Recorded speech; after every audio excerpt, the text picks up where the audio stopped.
Meski belum resmi dilantik sebagai Presiden Amerika Serikat, Donald Trump sudah berencana membuat kebijakan yang membuat sejumlah negara ketar-ketir.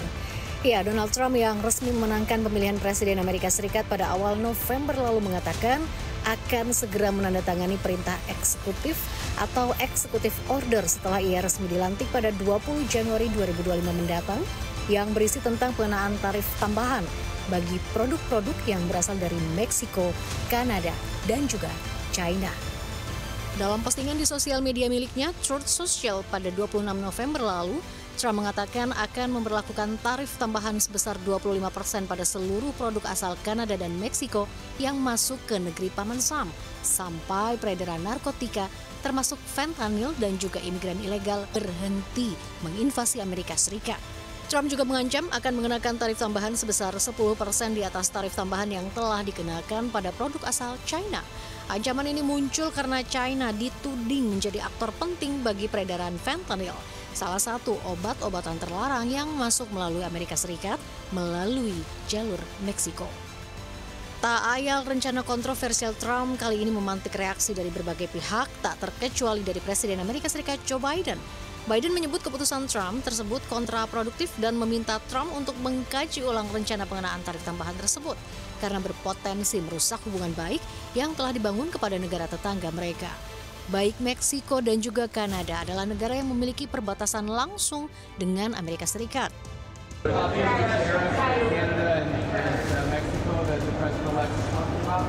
I hope he rethinks it. I think it's a counterproductive thing to do. You know, look, one of the things you've heard me say before that we have an unusual situation in America. We're surrounded by the Pacific Ocean, the Atlantic Ocean, and two allies, Mexico and Canada. And the last thing we need to do is begin to screw up those relationships. I think we've got them in a good place.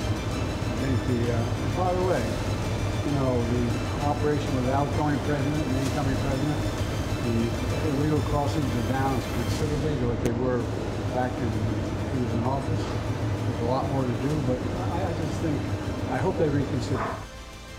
Tak hanya dari dalam negeri, rencana Trump menetapkan tarif tambahan ini juga mendapatkan kecaman dari China. Juru bicara Kementerian Perdagangan China, He Yatong, mengatakan keputusan Trump ini tidak akan menyelesaikan masalah dari Amerika Serikat itu sendiri dan akan menimbulkan dampak serius pada rantai pasok dan juga tatanan ekonomi serta perdagangan internasional. 中方反对单边加征关税措施的立场是一贯的。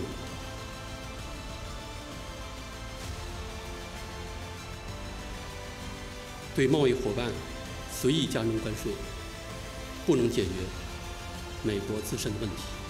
美方应恪守世贸组织规则，与中方按照相互尊重、和平共处、合作共赢的原则，共同推动中美经贸关系稳定、可持续发展。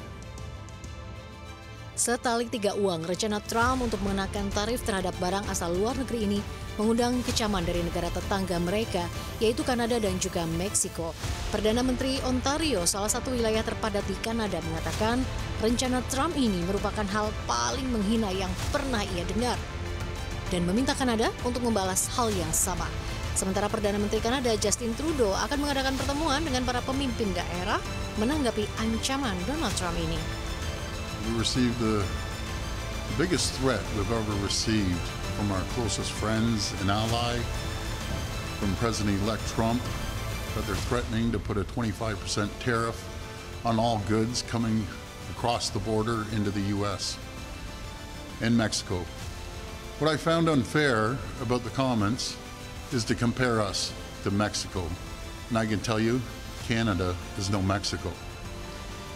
We do approximately, just Ontario alone, $500 billion of two-way trade.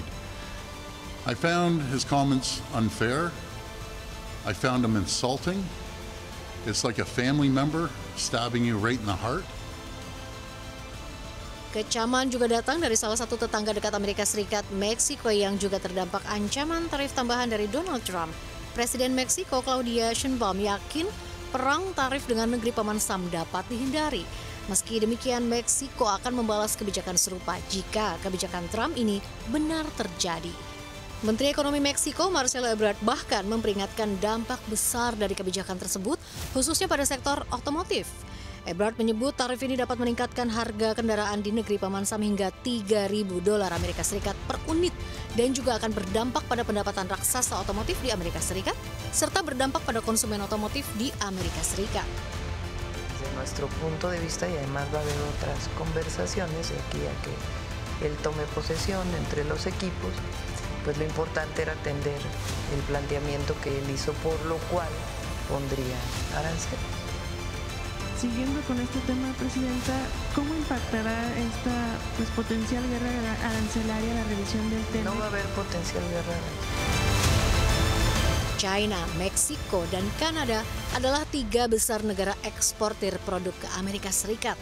Data dari United States of Trade Representative USTR menunjukkan pada tahun 2022 lalu nilai ekspor China ke Amerika Serikat mencapai $536,3 miliar Amerika Serikat atau setara 16,5% dari total impor barang Amerika Serikat. Sementara Meksiko $454,8 miliar dan Kanada $436,6 miliar Amerika Serikat.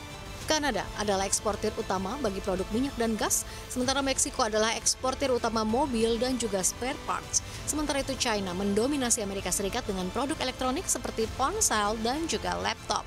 Salah satu yang menjadi korban dari kebijakan kontroversial Trump diantaranya adalah konsumen di Amerika Serikat. Dikutip dari The Guardian, sejumlah ekonom memperkirakan rumah tangga Amerika Serikat akan terbebani hingga $1.900 sampai $7.600 Amerika Serikat. Tidak hanya itu, inflasi di Amerika Serikat juga bisa melonjak 1,4 hingga 5,1%. Itu disebabkan karena perusahaan retail pada akhirnya akan membebani tarif tambahan pada para konsumen. Para eksekutif dari perusahaan Amerika Serikat seperti Walmart, Columbia Sportswear, dan AutoZone sepakat bahwa konsumen pada ujungnya akan merasakan dampak tarif tambahan ini. Tak hanya di dalam negeri, raksasa otomotif dan teknologi dunia juga bisa terimbas kebijakan kontroversial Donald Trump ini.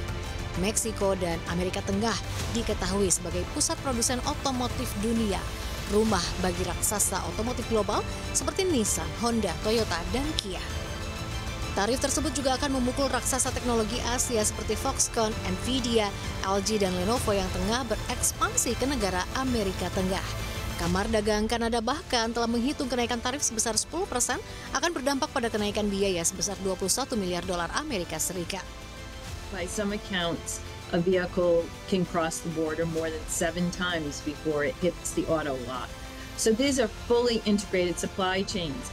That also means that no particular production site keeps in inventory everything that it needs for production. So if we are going to levy tariffs, an unprecedented increase in the amount of work that our customs people have to do, we would probably see disruptions in many of the plants that are operating in the United States, as well as those in Canada and Mexico. Lalu siapa untung, siapa buntung dari kebijakan ini, Mr. Trump? Tim Liputan, CNBC Indonesia.